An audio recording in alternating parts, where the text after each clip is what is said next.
talking about vulnerability. I'm Dawn. I'm the Operations Support Manager for the South. I'm also a trainer with CMA. Hopefully, I'm familiar to some of you.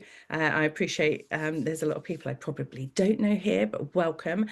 Steve Bolton's going to be doing my tech support, supporting me through this. And he is Operations Support Manager for the Southeast and is also our Policy Manager in External Affairs. So welcome. I hope you're all enjoying the conference so far. It is a bit different, but yeah, hopefully you're all enjoying it and we'll get a lot out of it again today. So this morning, we are going to be looking at definitions of vulnerability, characteristics of vulnerability and protected characteristics, identifying vulnerabilities and considering potential adjustments. So the emphasis with this for me is actually about the practical aspect of this, as opposed to necessarily the consumer duty and policy side of it. So it's more, how do we apply it when we're actually seeing our clients? So the definitions of vulnerable adult can be defined as anyone over 18 who's unable to take care of themselves or protect themselves from harm, abuse, or exploitation. This may be temporary or permanent. According to the FCA, that's those who, due to their personal circumstances, are especially susceptible to harm, particularly when a firm, so in our situation, debt advice centres, is not acting with appropriate levels of care. So we may all find ourselves in vulnerable circumstances at some time in our lives, and these circumstances can affect what we need and how we engage with service providers, which in turn can make us more susceptible to harm. Consumer duty proposes that where people are in vulnerable circumstances, they're at a greater risk of harm, and therefore firms should take additional care to ensure clients achieve good outcomes that are as good as those experienced by consumers who are not deemed vulnerable. So the emphasis is to really break down any barriers that might prevent our clients from reaching their desired outcome or debt solution in the case of many of our clients, and how we can adapt our delivery of service to support their needs, the client's needs through to achieve freedom from debt. So in essence, the clients that come to us are deemed vulnerable purely because of why they're coming to us. So the FCA breaks it down into 4 drivers: health, a condition or illness affecting the ability to carry out daily tasks; life events, these events include bereavement, job loss, retirement, relationship breakdown; resilience, the ability to withstand financial or emotional shock. So this is where a lot of our clients straight away fall into the vulnerability category. Capability, so this could be low confidence generally, low confidence in managing money and financial matters, and also includes low capability in regard to literacy and numeracy. So the driver of health really overlaps with the protected characteristic of disability under the Equality Act. So protected characteristics, hopefully you're familiar with these. These are age, disability, sexual orientation, sex, gender reassignment, marriage and civil partnership, pregnancy and maternity, race, religion and belief. And this is where people have a right not to be treated less favourably or subjected to an unfair disadvantage because of that characteristic.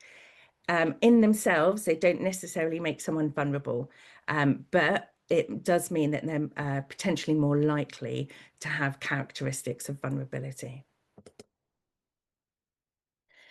So when we're meeting with our clients, whether that be over the phone, face-to-face, via video conferencing, however it is, even in emails, however it is we're connecting with our clients, there's cues that we could be looking out for to start to try and identify vulnerabilities. In the nicest way, if we were to say to our clients, are you a vulnerable adult or a vulnerable client, the likelihood is they're going to say no, because in terms of the public, our viewpoint of vulnerable is different to how we're looking at it within the FCA. So things to think about are going to be individual factors. So the client making direct, specific verbal statements, or it could be making ambiguous verbal statements, so indirectly disclosing their vulnerability. Need to look for behavioural cues, so displaying behaviour that signals something wrong, looking at their wider circumstances. What is their household circumstances, or spending behaviours might give a clue.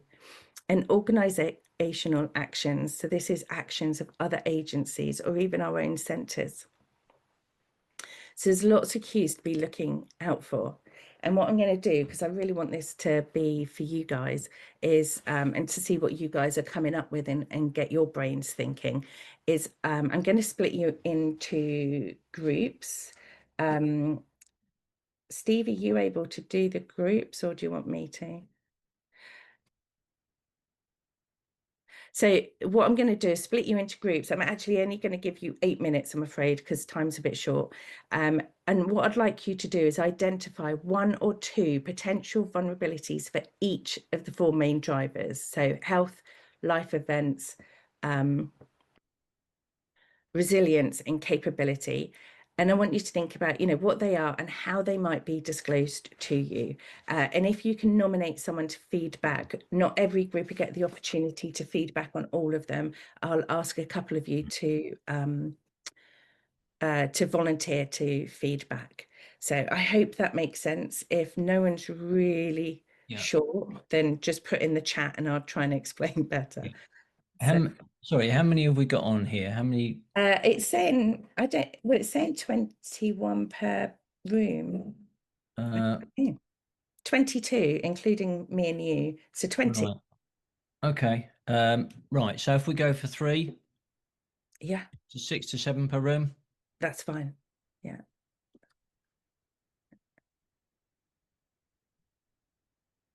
Right.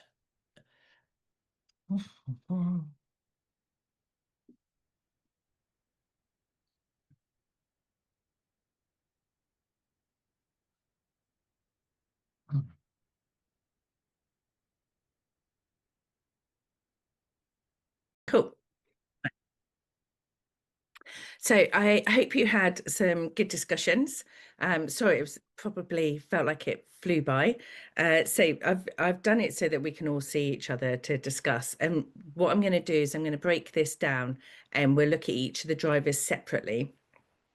And it'd be great if I can hear, in some ways, I suppose, actually, the fact there's only 3 rooms, it'd be great to hear back from a couple of you. So if on what driver, so we're just looking at health. We're going to start by looking at health. What vulnerabilities, if someone would like to volunteer, what vulnerability or vulnerabilities did you identify on health? So any of the rooms, feel free, else I'll pick on someone.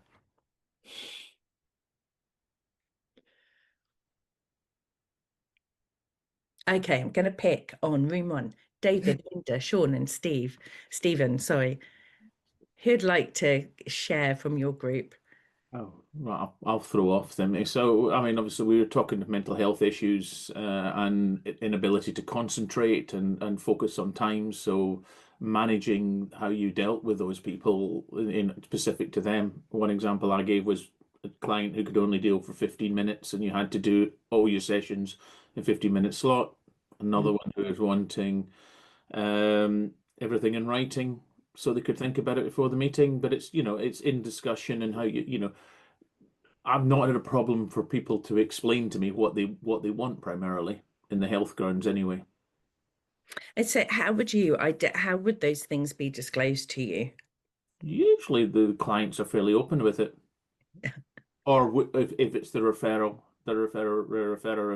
is often run a bit. Yes, you can look at behaviors and how they act in those situations. Yeah. And did room 2 or 3, did you come up with any different vulnerabilities or ways of picking up on cues of how things have been disclosed for health? We also commented that clients tend to be quite upfront about their physical and often their mental health challenges. And Esther also pointed out that if someone's on PIP, there is an immediate cue there that there is some kind of health issue that they are struggling with. Yeah, definitely. I'm going to have to move. Sorry, I keep right. So I'm just going to reshare my screen, and we'll just go through what I came up with. So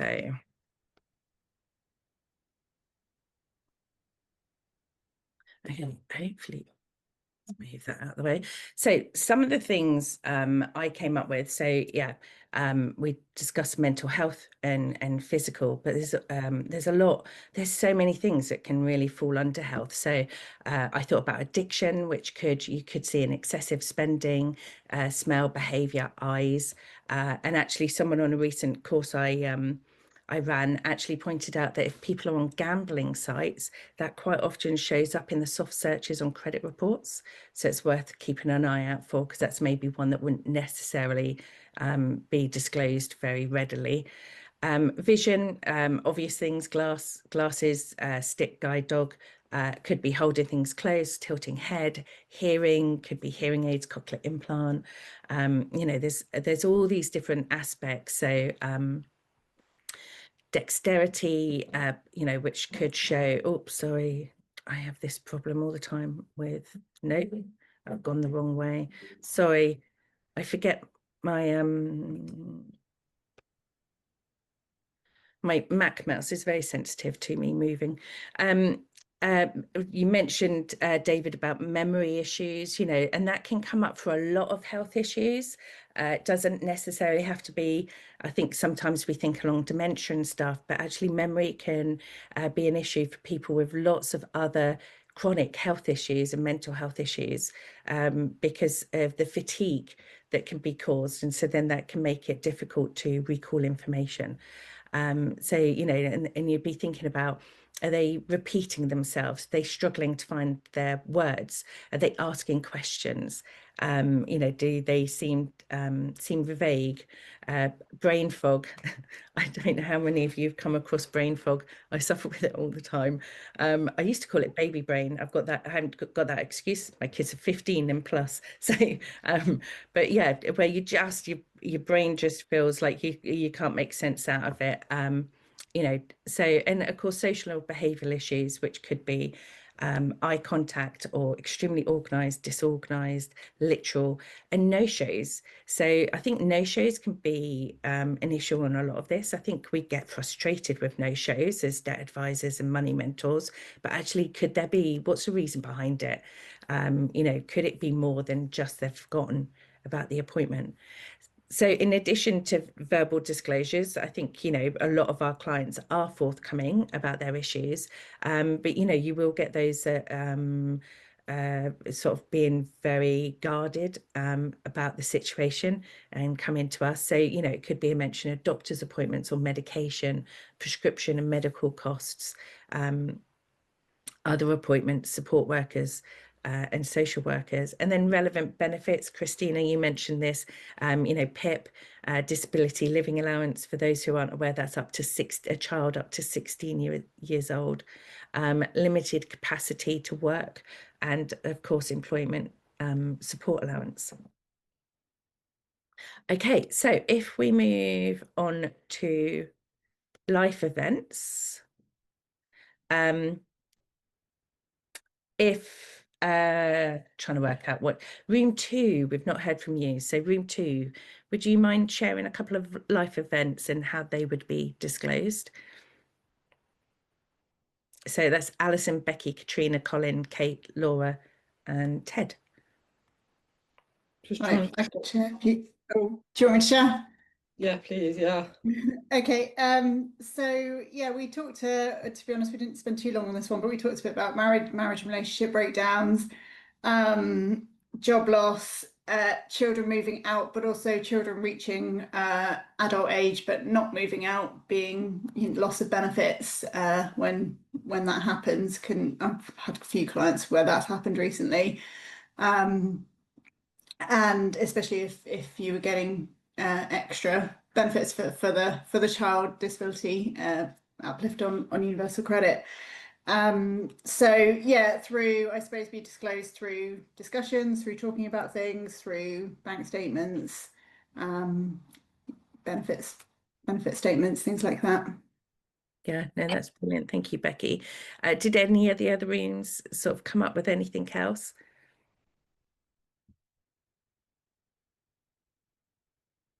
No? Yeah, can I have another one? I've had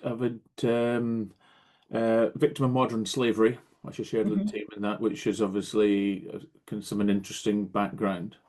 We touched about bereavement, but the other one I've had recently that I actually couldn't take on was a victim of a romance scam because following bereavement, and that actually hit the BBC News about 6 days ago.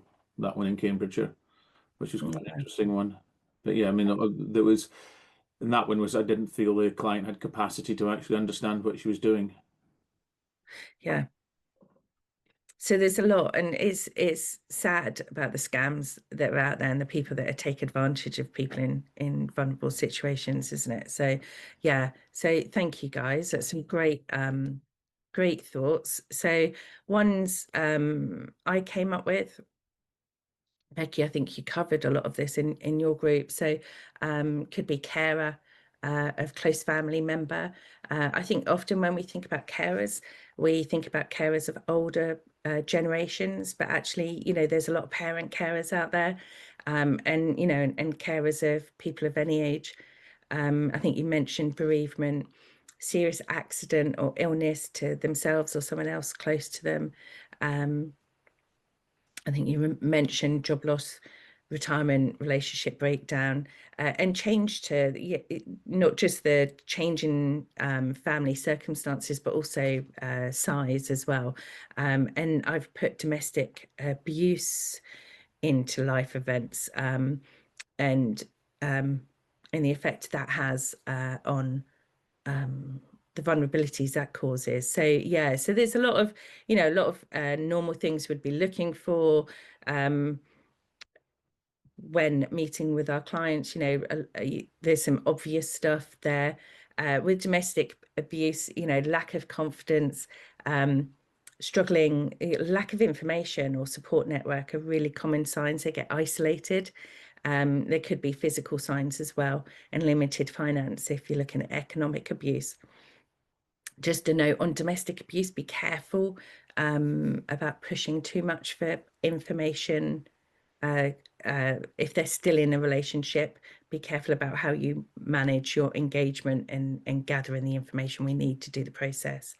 So in addition to verbal disclosures, you know, there's appointments, support workers and support groups again, and of course all the benefits that relate to them as well. So there's lots, you know. Sorry, can I just say something about carers? Yeah. One of the things we've identified, and especially in women of certain ages over in the late 40s and 50s, who are grandparents and carers of, so they are carers of the grandchildren and doing the school run, but they're also carers of their parents or their parents-in-law. So they're actually being, it's also almost like a double whammy of both sides, and we've identified that creates a number of issues, both health issues, stress, anxiety, and stuff like that. And we're looking at how we can support them within that. So it's not just caring upwards; it's caring upwards and downwards. Yeah, and you're right there, Ted. It's, you know, there's a lot of pressure now on parents to help support with the grandkids. You know, things are so tight for families. That yeah, they're being pulled in both directions, aren't they? So thank you. Oh, I don't want to no, go for it. stop your flow, but it's just interesting that we're talking about disclosure.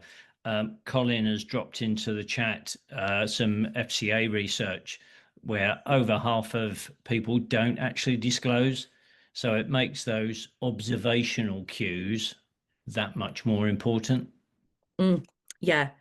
Yeah, and you know, and depending on the person, you know, we will get oversharers and people who just tell their story. But yeah, there are a lot of people out there, and I remember sitting in an appointment with a colleague when I used to work in FaithWorks CMA, and the client had been extremely reluctant to bring in his bank statements, and it's because it exposed his gambling addiction. So, you know, there's, yeah, the straightforward things they might be, but there's a lot of stuff out there that, you know, people do try and keep quiet and personal. So thank you, Colin. I'll check out that that research. So we've looked, oh, sorry, my head, talking about brain fog. I've been really unwell for the last 24 hours, which is so typical in the lead up to conference. So my brain is not functioning as one would hope. So I'm really sorry. So yeah, so we've done life events. That's it. Right. So resilience. So what things have you come up with? Apologies for flicking. What things have you come up with from a resilience point of view? What sort of vulnerabilities would we be looking out for?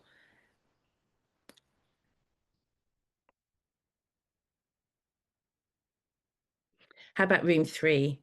Yeah, I was going to say our group, I think we sort of put some of the things you've put into other categories into this one. So for example, mental health and addiction, there's kind of crossover there. The things we've mentioned under other categories. Yeah, and I think that, you know, there is crossover, isn't there? I think you're right there, Christina. So you mentioned mental health and addiction. How would you have looked for those being disclosed? Anything different from what I've raised? We said how it's interesting, the research from the FCA, because our experience is that maybe it's because we're meeting people face to face, maybe it's because we're offering a help service rather than a product, but people do tend to be, in our experience, pretty open. And we also talked about asking direct questions. I think Jonathan said something around asking about, well, what are the barriers you're experiencing to dealing with this? And that can kind of open up a whole new conversation. But I think we're probably, as a rule, quite proactive about asking about these things. So we do find that clients tend to be open. I'm very direct in asking about addictions. We'll just say, is there anything I should know about? Because the more full the picture, the better help we can offer you. Yeah, no, that's brilliant. What else did other people come up with in regard to resilience? I think this is one that a lot of people struggle with. We talked about low income, lack of job security, like 0 hours contracts, and yeah, temporary contracts or whatever in that sense. No savings.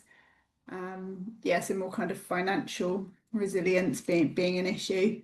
Yeah, I suppose in terms of disclosure, again, it's probably talking about it, looking at their finances, the bank statements, the pay slips and things like that. Yeah, very much so.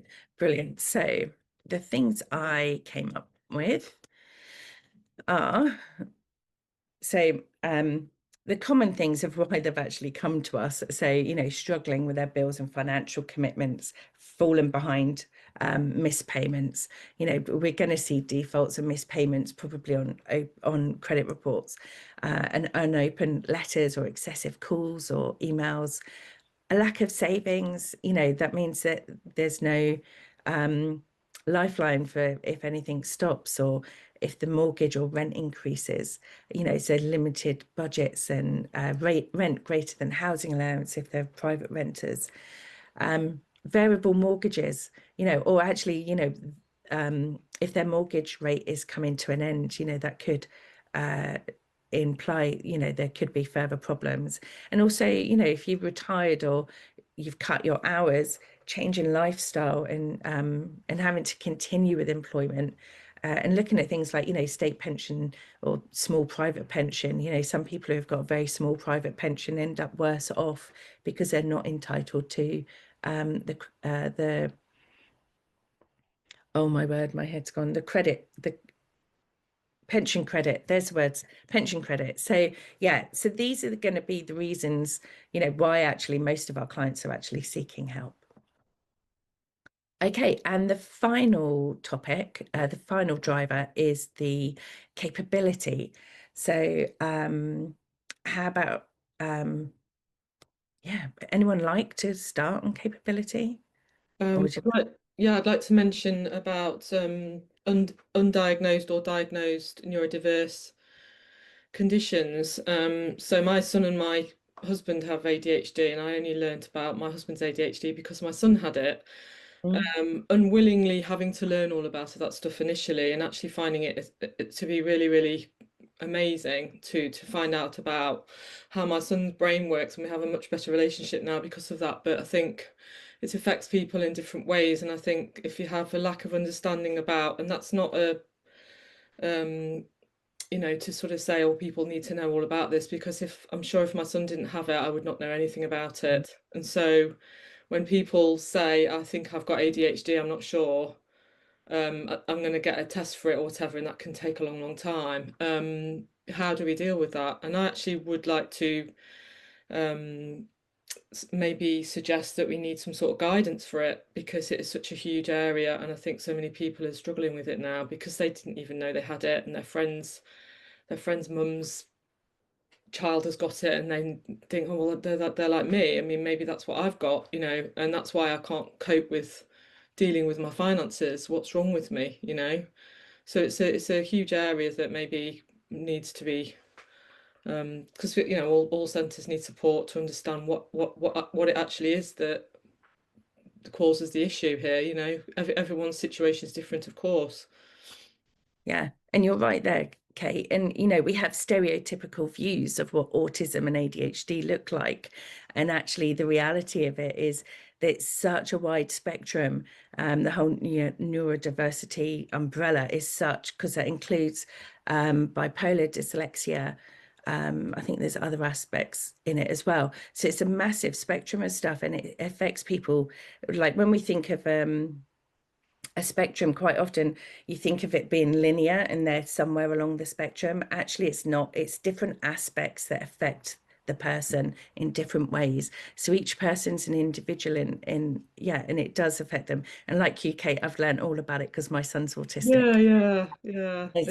So I have to help him manage his money. So, you know, there are things like that, you know, it is difficult, and it is sort of learning. And, you know, if they haven't got a diagnosis, or if it's not been spoken about, they don't necessarily realize the impact it's having on them, just that they can't do these things. Yeah, and then they live with that sort of that lack of confidence that actually it's not them, this is a normal thing for somebody who has that his part on the spectrum. Some people with ADHD do not struggle with money, and some people really do. So it you know, there's certainly not one specific way of looking at it, but have the confidence to know when someone says, I think I've got ADHD, how do you sort of deal with that, you know, as a debt advisor or whatever. So yeah, and I think, like we've sort of said, and we'll come to this in a minute, it's about having those open and honest conversations, and asking questions, and holding our hands up and saying, you know, I know that affects people differently. What does it look like for you? Or, you know, what struggles are you having? So just aware of time, so I'm going to keep us moving, if that's okay. So some other aspects of capability. Low confidence, just, you know, pure low confidence can make capability an issue. Low confidence with money, managing money and financial matters. So some of these, it'd be looking at the types of language people are using, quite often about themselves. Quite often it'd be derogatory, you know, that they're useless with money and they don't know where it's going, or, you know, but also, so we've mentioned literacy and numeracy there, as well as dyslexia and dyscalculia. That's right. And avoid, so that can be when you've got someone with literacy or numeracy issues, for whatever reason, they could be avoiding or slow to read and write and take longer to process information. And some of this can be true of other neurodiversities as well. With a limited vocabulary, struggling to find the right words or spelling or numbering order, and confident. So actually, you know, there's a lot of people out there that might not consider themselves confident, savvy consumer, or use of internet. You know, there's lots, and that doesn't necessarily relate to people's age, you know, and there's different ways that we could be looking at that. And of course, English not as a first language, that can bring in issues. So we're going to break out quickly again. And what I want you to think about this time, general questions you might ask, but also I want you to have a look at a couple of the vulnerabilities you identified and what adjustments you think might, you know, that could be considered. Okay, so if we put you back into breakout rooms, Steve, we're going to balance these out a little bit, or we're leaving everyone as they are?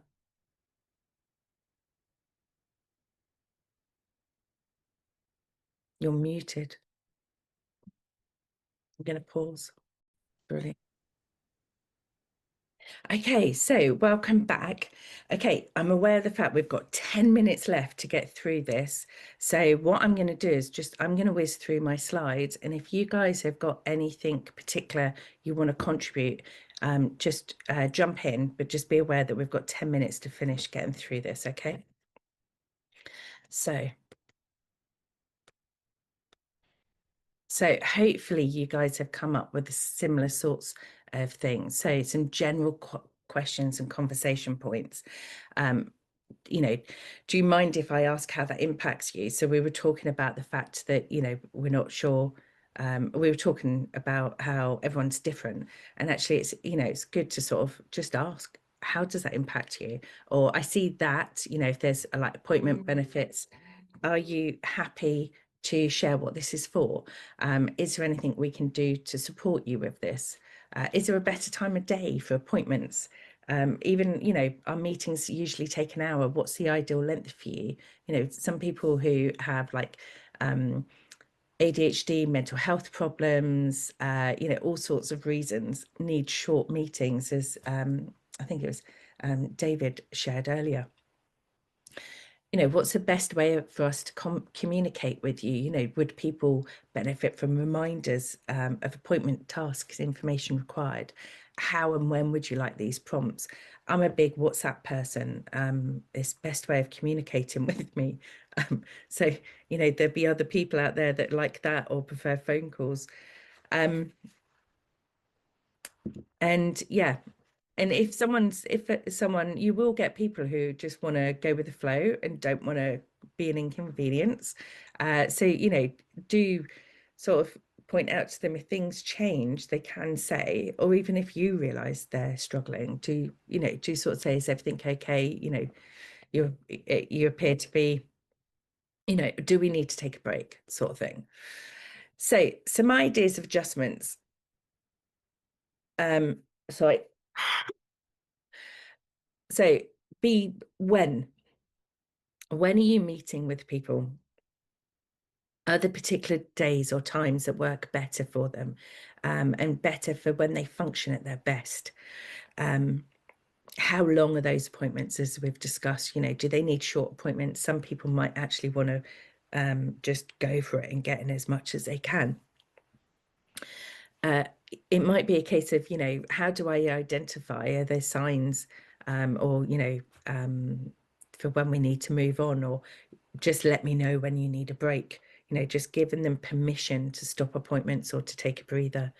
Prompts and reminders, as I said, you know, there's so many different ways out there of communicating with people now, and also for our appointments, there's so many different options that if someone can't come to us, house visits don't always work for every centre, but, you know, there are different video systems now that we can call people on, or phone calls. But, you know, find what's going to work. Bite-sized tasks, break things down, particularly if someone has low confidence or attention issues. So break things down into bite-sized tasks. You know, build them up.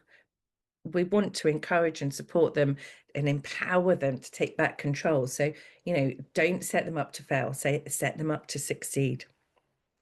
Do they need a friend or support worker with them? And actually, if they do have, are they happy about that person being with them? Can they provide support and reminders and supporting agencies? Does anyone have anything they'd like to contribute? I'll give you a break. Sean and I were talking in our group was what's reasonable adjustment? Because the example I gave was, I think Peterborough's got north of 75 languages. I haven't got the capacity, the funds to run language translations for that many languages. We basically refer into citizens' advice because they have the capacity, they've got the funding to use the language lines for translations. But you know, I don't think it's reasonable for them to expect me to be able to do Turkish, Arabic, and Polish in a drop of a hat, sort of thing. Yeah, thank you, David. Well, you look like you need some help there, so Yeah. Thank you. Dawn, Yeah, if I just say as well, because Colin's dropped into the chat about involving third parties in an appointments, and sometimes as a backup in case the client has some kind of episode. Yeah, definitely. Sorry about this, guys. So it is important to know about the agencies around us, and it'd be interesting, David, to know if that facility is available across the country with Citizens Advice, or if it's just local to you guys, or if it's the... I think most citizen advice services have access to translation services, language line. Now, obviously, each region, each area is an independent charity under the NAT, but I think that's something that they provide. The ones I've always worked with have always had that ability to use third-party translation, and I have a very strong relationship with our team, the local people, so we can cross-refer to each other quite a lot. So something I can't deal with. I've just had a referral in for someone who needs Turkish. Not my, I mean, I'm Scottish. English is a problem to me. I like that. I'm a southerner, and northern's a problem to me. So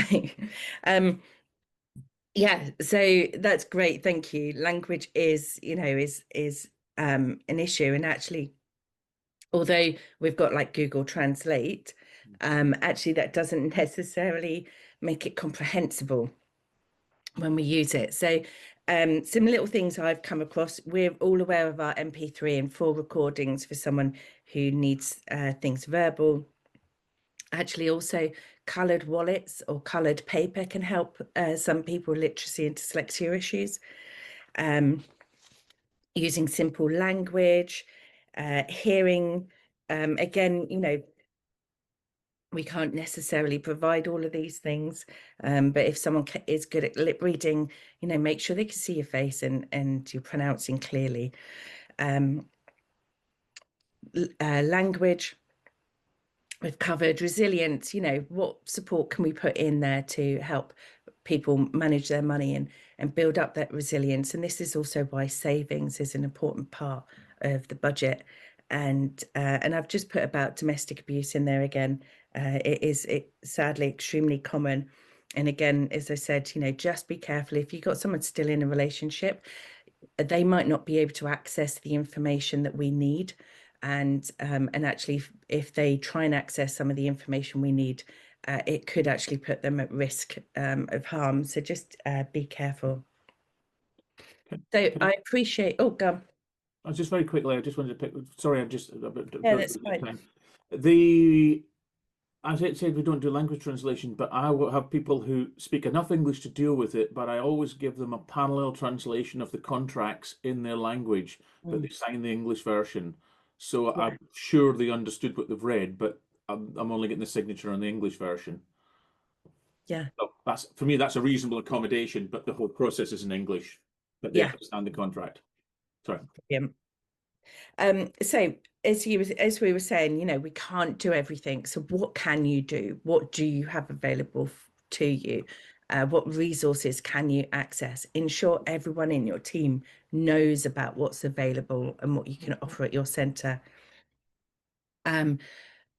Signposting and referrals, you know, find out about appropriate services, as we've been saying. Develop a knowledge bank if need be for the team for signposting and referrals. And of course, signposting encourages the client to buy in, but referrals might be needed to overcome barriers for the client. and your well-being. We always do this in our vulnerable support and vulnerable clients training. It's really important you look after yourselves in order to look after others. We're there to support and advise on debt matters. We can't fix all problems. So it's really important you've got a good support network. So the whole aim around vulnerabilities, and if you look at it in the wider scope of the fact it's been applied to the financial industry, it's actually a really positive thing, because there's great outcomes coming in different sectors. And I know at CMA, we do our best to put our clients first, but the whole point of it is to help the client reach their best outcome for their situation. So if you identify a customer in vulnerable circumstances, support them effectively, increase their chances of reaching the end goal. And remember, they won't always make the best decisions. That's their choice. Does anyone have any questions?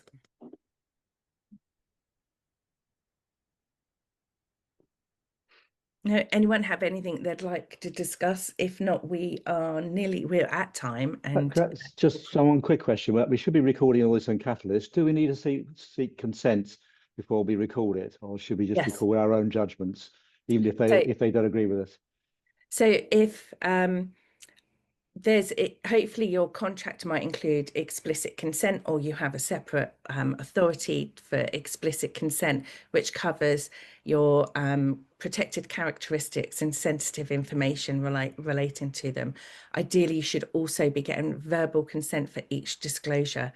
And so, so if the client doesn't give permission for you to hold the specific information, you can do a generalize that the client has disclosed vulnerabilities. They don't wish for it to be recorded. However, you have discussed adjustments and will be implementing them accordingly. But it's really important we record and we get permission to do so. Dawn, just to speak into the DPA a little bit, if that's okay. So we've got 4 drivers. Only health is special category data. So we only need explicit consent for anything to do with health. So if someone's lost their job, they're just struggling financially, we don't actually need explicit consent. We only need consent, but we don't have to follow consent. There's something in DPA called legitimate interest. In other words, we can't help the person by giving them the advice they need unless we get some information from them in order to give them the right solutions. So we can follow something called legitimate interest.